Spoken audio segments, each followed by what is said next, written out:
Joel, levanta. Joel, levanta, porra! Para, por favor! Por favor, não faz isso. Joel, por favor, levanta! Não! Não!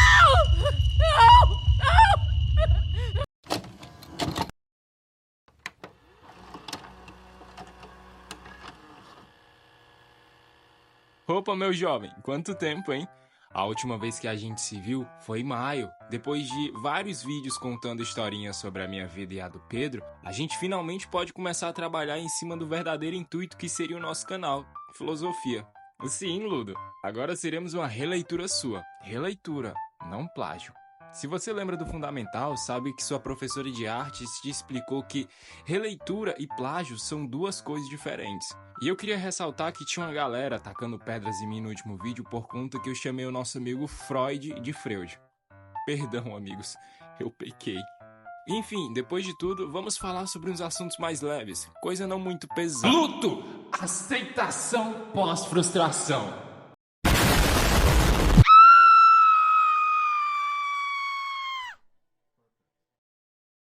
Perdão pela entrada dramática, eu ainda não sei como introduzir assuntos sem falar da historinha de alguém. Eu poderia falar da minha própria, já que perdi uma pessoa importante muito cedo, mas nesse caso, vamos falar do Jorginho de novo, já que ele tá bem familiarizado com vocês, né? Eu sei que é uma historinha pessoal dele, mas ele me disse que eu poderia usá-la aqui. Jorginho, meados de... Não, pera, esse aqui não é o Jorginho não, esse aí é o Pedro. Pronto, esse é o Jorginho. Meados de 2018 para 2019, o Jorginho enfrentou uma perda. Ele perdeu a mãe para uma hemorragia cerebral. Eu não tenho como escolher palavras certas para dizer o motivo pelo qual ele perdeu a mãe dele. Sim, é algo pesado, mas se quiséssemos um vídeo mais leve, não falaríamos de luto. Eu vou me esforçar para ser o mais delicado possível. Entre tantas coisas, ser um bom filho não foi a definição de Jorginho naquela época. Ele era rebelde, birrento e mesmo sem ser mimado, agia como um. Desde um filho, vai ali pegar um copo de água para mim, até qualquer outro pedido vindo de sua mãe para ele reclamava, não fazia, e quando fazia, era de má fé. Jorginho reclamava de tudo da mãe dele, até chegar o dia que tudo que ele mais queria era ter a sua mãe ali do lado, pedindo para ele pegar um copo de água ou qualquer outra coisa. Histórias como de Jorginho são exemplos de pessoas que não valorizam a vida de quem está ao seu lado. Toda reclamação vinda da parte dele não passava de puro egoísmo. Quando odiamos alguém, percebemos que todo esse ódio não passa de egoísmo nosso. Porque, tipo, você tá com raiva de alguém que já fez de tudo por você? Você tá com raiva de alguém que daria a vida por você? Nesse caso, ela te deu a vida, né?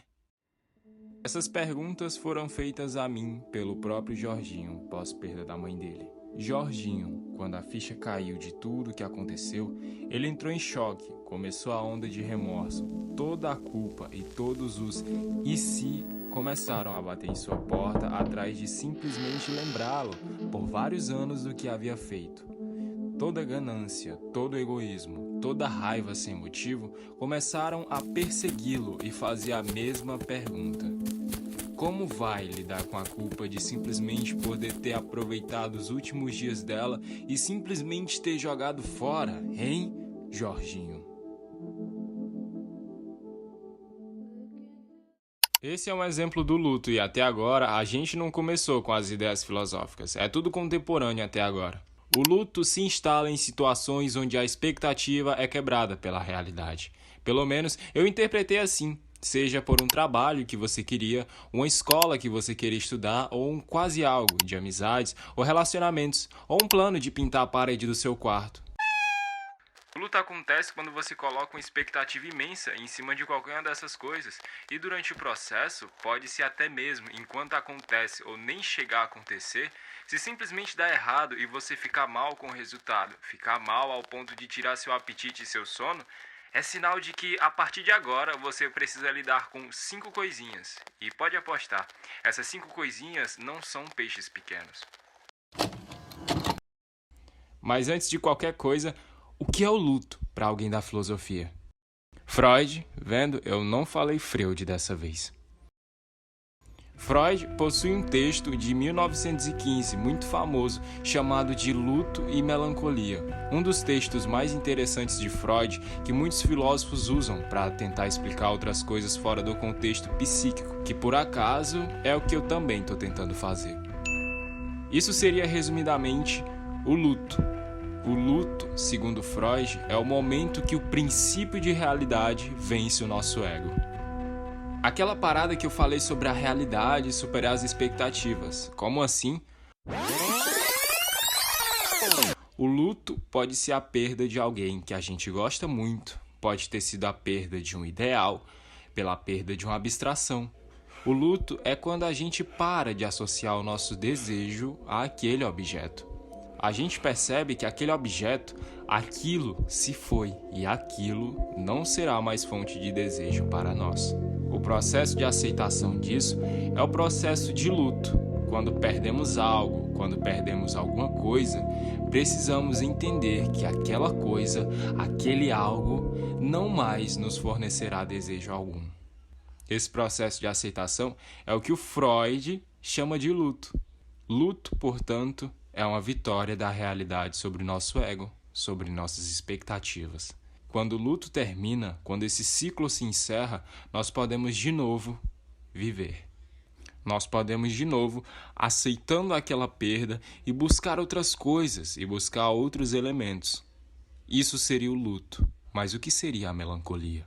Melancólico seria aquele que não aceita uma perda, que não aceita as tantas mortes que fazem parte da vida. Melancólico seria aquele que se encerra vivo naquilo que perdeu, aquele que vivo fica no nada, aquele que não aceitando o processo de luto, fixa-se naquilo que foi perdido. É tipo alguém que perdeu um relacionamento ou a própria mãe, como o Jorginho, e vive se martirizando pelos momentos que poderia ter vivido, mas não viveu. É tipo o exemplo do relacionamento, onde o indivíduo vive nas memórias que aquele relacionamento deixou, sendo que ele nem existe mais. Viver no nada seria viver em memórias passadas, onde não há nada além de você mesmo. Isso seria luto para Freud. E a partir disso, eu quero mostrar para vocês que o luto, apesar de ser sim um bicho de 7 cabeças, ou de 5, ele pode ser superado a partir de 5 fases. Não é um videogame, mas a gente pode tentar entender cada fase desse conceito. Senhoras e senhores, adolescentes, jovens dinâmicos e Jorginho, eu apresento a primeira fase do luto, negação. Este número que você ligou não recebe chamadas ou não existe. A morte de alguém ou de algo, para nós é tão forte que não damos conta de equilibrar a energia psíquica liberada por ela. Isso no contexto psicanalítico. Quando temos em mente uma viagem que passamos muito tempo planejando e do nada aparece um imprevisto no qual o dinheiro que estava reservado para ela vai ter que ser usado para algo aparentemente mais urgente, de certa forma cedemos, mas com a negação em si. Quando estamos diante de um relacionamento problemático e sabemos que ele não irá para frente, de certa forma estamos sujeitos a negar o fato de que aquela pessoa, aquela imagem de aparentemente felicidade que você tem dela, vai ter que acabar ali. Pensar nessas duas coisas te causa ansiedade, desespero e talvez pânico. E em casos, em vez de tomarmos a atitude mais sensata de ceder ao aparentemente certo, adiamos. No caso da viagem, o indivíduo em questão tenta adiar, abrir mão da viagem e tenta a sorte para ver até onde essa coisa tão importante vai ser importante e se por um milagre ela deixar de ser importante e do nada, eu repito, do nada mesmo, se resolver, coisa que não vai acontecer. Ele não precisaria abrir mão do dinheiro. No caso do relacionamento, o indivíduo também em questão, ao invés de dar o primeiro passo e tentar fazer o melhor para os dois, no caso encerrar o ciclo, ele se esconde, ele se retrai e nega. Quando a outra pessoa tomar a primeira iniciativa, ele vai esquecer por um instante de todas as partes ruins daquilo que eles tinham e genuinamente, por medo de um fim inevitável, ele vai tentar dar vida a algo que já morreu. E a gente tem o Jorginho. Eu vou dar um exemplo da vida pré-luto dele. Perdão, Jorginho. O Jorginho negou o fato de que a mãe dele estava perto da morte. Ele sabia, mas negava. Não negava do sentido, minha mãe não se vai agora, ela ainda tem chances. Não, ele negava do sentido, eu tive tempo o suficiente para ter uma vida feliz com ela. E ao invés disso, eu fui maduro e burro o suficiente para deixar que meu ego e birras bestas vencerem o amor que ela tinha por mim. A negação é uma resposta instintiva à dor e ao choque da perda, como se fosse um mecanismo de defesa. A pessoa cria uma barreira temporária para proteger a si mesma do impacto emocional avassalador. A negação permite um tempo para processar a notícia e se preparar para lidar com a realidade. Ela pode ser manifestada através de pensamentos como está acontecendo logo comigo? Com o tempo, essa negação começa a desaparecer, dando lugar a outras emoções. No nosso caso em questão, quem resolve aparecer é a raiva. Daí, a gente tem a nossa segunda fase. Quem odeia a si mesmo nunca será capaz de amar e confiar nos outros. Lá pelos meus 8 anos eu tive um cachorrinho, o Iron. Isso significa ferro em inglês. A gente deu esse nome a ele porque ele tinha uma marca de coroa em sua cabeça quando nasceu. O Iron era um cachorro lindo, alegre e latia muito quando via alguém desconhecido se aproximando. Cá entre nós, isso não era um defeito, mas por um acaso a vizinha achou que era. Em algum momento da vida dele, ele chegou a comer veneno, posto por alguém que não gostava de sua existência por motivos inviáveis, injustificáveis e incompreensíveis. Dado 15 dias, sofrendo, vomitando muito sangue, ele perdeu sua vida por ingestão de veneno. Logo no início, eu já entrei na fase de raiva, e isso tudo com apenas 10 anos. As 5 fases de luto não têm uma ordem linear. Elas podem ocorrer em qualquer momento, independente da ordem, menos a última. A última sempre vai acontecer por último. Na fase da raiva, é normal nós nos sentirmos injustiçados pelo fato ocorrido. Isso foi uma das coisas que eu mais senti. O que te dá direito de envenenar um ser vivo que não lhe causou nem sequer mal? E mesmo assim, o que justifica isso? Por que pessoas ou animais inocentes têm que pagar por bruta frustração alheia? Por que isso estava acontecendo comigo?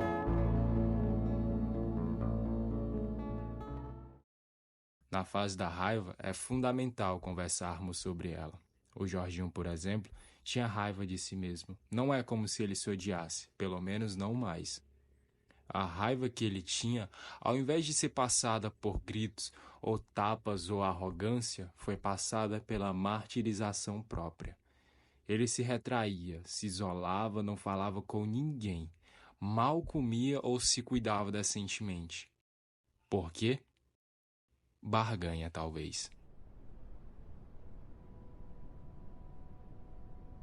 A fase da barganha é marcada por um desejo intenso de reverter ou aliviar a dor da perda. A pessoa pode fazer promessas a si mesma, a Deus ou a outras forças superiores na esperança de que isso amenize a dor. Por exemplo, você pode pensar, se eu não fosse daquele jeito, eu teria aproveitado mais, que é o caso do nosso Jorginho. no caso do meu cachorro, eu dizia: Deus, se você salvar ele, eu prometo de verdade ser uma pessoa melhor. Mas ao invés de fazer esse e milhares de outros questionamentos parecidos, ele escolheu se martirizar por raiva de si mesmo e por tentar barganhar com a morte de sua mãe. Perder o contato com todos, deixar de se cuidar, deixar de se alimentar bem, se retrair, era uma forma de se punir na esperança que aquilo deixasse o menos culpado. Viver a raiva e a barganha de uma vez só não só prejudicou seus estudos, como também sua capacidade de se relacionar com novas pessoas. E eu não falo só de relacionamentos. Se não nos cuidarmos, se não deixarmos tudo ser digerido e conforme deve ser, se segurarmos tudo sem esperança de soltar, vamos acumular tanto que chegaremos a um bloqueio emocional, resultando na penúltima fase. Não que isso tudo siga uma ordem linear, mas nós chegamos na depressão.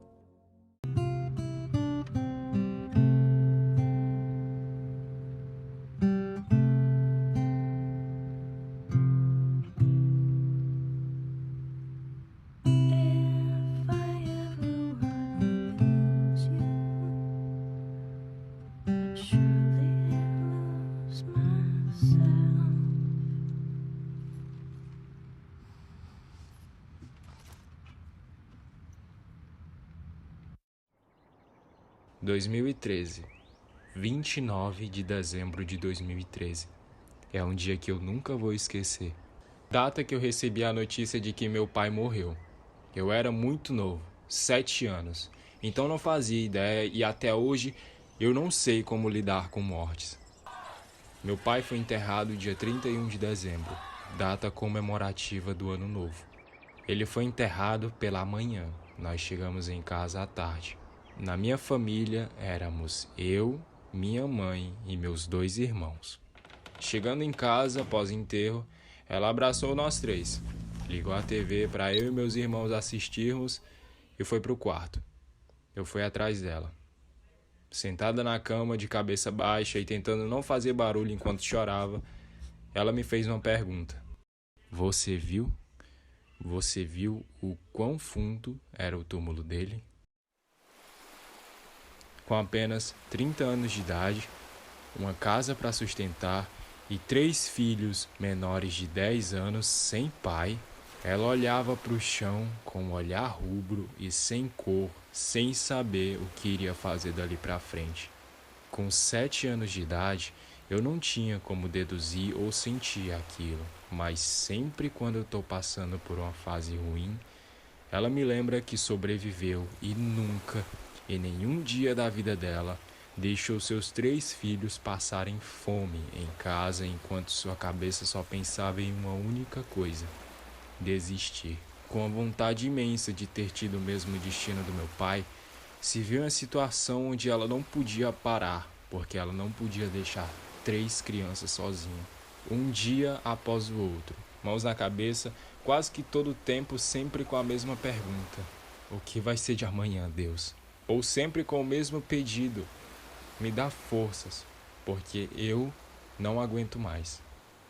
Talvez isso seja um dos motivos pelo qual não consigo simplesmente deixar algo pequeno me deixar mal ao ponto de ocasionar depressão, pois eu vi uma mulher aguentar todo tipo de coisa só para não deixar seus filhos passarem fome dentro de casa, enquanto ela vivia guerras inteiras dentro de si sem pronunciar uma palavra sequer.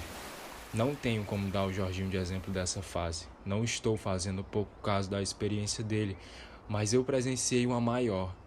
Independentemente de tudo, aos poucos, após cada uma dessas fases, após a chuva, toda aquela tempestade, a gente pode viver para ver o sol. É quando vamos olhar para trás e vamos começar a aceitar as coisas como elas são. Daí a gente tem a 5ª fase. Independentemente da ordem anterior, a aceitação é o estágio final do luto, no qual a pessoa começa a se adaptar à nova realidade, sem fazer aquela viagem ou finalmente sem querer aquele relacionamento de volta, ou mesmo sem o Iron. Isso não significa que esquecemos ou superamos completamente a perda, mas sim que estamos aprendendo a viver com ela. Esse é o caso da minha mãe e do Jorginho. A aceitação é um processo contínuo e nós podemos oscilar entre os estágios antes de finalmente encontrar a paz e a resiliência para seguir em frente. E eu também queria expor uma opinião própria sobre a aceitação. Eu particularmente não acredito que um dia vamos conseguir aceitar a perda de algo que já foi muito importante para nós. Eu não acredito que um dia vamos conseguir... Calma, pelo amor de Deus, cara. Desculpa quebrar o clima do vídeo, é que eu, Josué Siron de agora, não concordo com o Josué Siron de 3 meses atrás, quando escreveu e gravou essa parte do roteiro. Eu acho que eu amadureci muito de uns 3 meses pra cá. Não é como se eu tivesse mudado da água pro vinho, mas eu quero dizer que tudo que esse cara, que no caso sou eu do passado, disse, não tá necessariamente errado em relação a essa parte de não aceitar a ida das coisas importantes. Ele almejava ser certo naquela época, mas vamos reformular, tá? Eu, depois de passar por algumas coisas e amadurecer nesse aspecto, acho que para podermos evoluirmos e de fato voltarmos a ser felizes, temos que aceitar a ida de algo que foi importante, independentemente do motivo dessa tal coisa ter ido embora, ter sido sua culpa ou de outra pessoa ou de alguma outra coisa.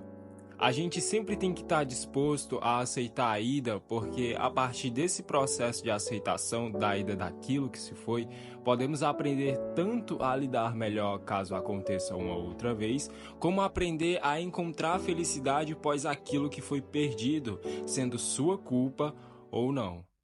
A aceitação, portanto, é necessária para poder viver mais uma vez após a morte essencial de algo que foi importante. Por fim, eu queria terminar esse vídeo concluindo o raciocínio de Freud. Freud sempre esteve diante de guerras, 2 guerras mundiais durante a existência. Freud se perguntava sobre a agressividade humana e fundamentalmente sobre a morte. Ele escreveu alguns textos sobre a morte, sobre o luto, que é o que a gente usou hoje. E teve um texto sobre a transitoriedade, que pode nos ajudar aqui no final. Freud, nesse texto sobre a transitoriedade, ele aponta a necessidade de que o ser humano compreenda que as coisas são transitórias, precisam ser transitórias. E, fundamentalmente, o ser humano precisa entender que, para ele abrir mão de algo e passar para algo novo, ele precisa fazer o luto dessa primeira coisa. Ou seja, fazer o luto significa abrir mão de algo que, durante o período de nossa vida, foi importante, foi alvo de nosso desejo, como citado lá atrás, de nosso amor, de nossa paixão. Na nossa língua portuguesa, essa palavra luto está muito conectada a algo como morte, a sensação de morte por alguém querido. Mas talvez o buraco seja mais embaixo. Luto pelas coisas que, no fundo, sabemos que devemos deixar ir, mas insistimos em segurar, insistimos em reter. E com isso, o luto não acontece. Os efeitos disso na vida da pessoa são muito questionáveis. Porque, na verdade, quando não fazemos o luto de algo, não abrimos espaço para o novo. Isso implica em dizer: gostaríamos de manter as coisas como elas são, como elas estão, mas isso já seria a própria morte. Você já seria o próprio melancólico. Se permita doer, se permita o luto, faça isso por si. Esse vídeo foi tanto para minha mãe, que perdeu a sua companheira de 10 anos há algumas semanas atrás, como para o Jorginho. Nada é para sempre, pessoas não são para sempre, nem o luto tem que ser para sempre. Cara, que ainda pega, tipo assim, que eu tenho a Patrícia, né? E ela, tipo, vez ou outra, ela posta foto dela lá, tipo, nos stories dela, ou quando é aniversário dela, ela posta, e, tipo assim, as fotos que ela posta, tipo, as fotos do período que a gente passava junto, assim, porra, mano, dói, tá ligado? Porque, tipo, caralho, lembra, pô, mano, realmente era assim, eu lembro que ela ficava daquele jeitinho na rede, ou deitada, tá ligado? Eu lembro do jeito que ela conversava, eu lembro do jeito que ela colocava o óculos, eu lembro da forma que ela penteava o cabelo, ou todas as horas que ela pediu pra mim pegar um remédio, um copo d'água pra ela, entendeu? Então essas coisas a gente sempre vai lembrar, mano. É o que fica, entendeu? Essas lembranças, essas pequenas lembranças. Então por isso que outra coisa que é importante também é lembrar que os detalhes são muito importantes, porque é o que fica. Entendeu? É nos detalhes que a gente tem esses deslumbres, entendeu?